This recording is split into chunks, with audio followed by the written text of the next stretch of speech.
Hey guys, it's Andy with Lightning X Products, and today we're going to go over two things that are very important when you're dealing with a medical emergency. The first one, and probably most important, is having a well-stocked EMT bag or kit.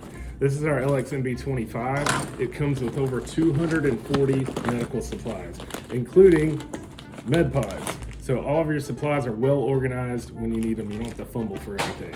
The second of which is going to be knowing what you have to do before you have to do it in an emergency, so that when it's time to do it, you can just run through it like a second nature.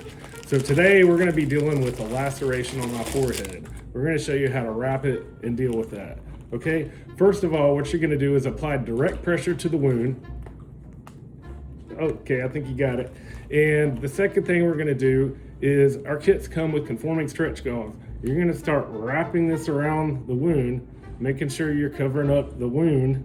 You know, we definitely want to make sure we get it on the wound and not, somewhere else. So you're going to wrap that all the way around, make sure you stop all the bleeding. And when you get it all wrapped up, any excess, you're going to want to cut that off. And you're going to want to be really, really careful when you cut that off, because you don't want to harm the patient. And then once you get it all cut off, you're just going to tie up that roll of gauze and seek professional emergency help as soon as possible.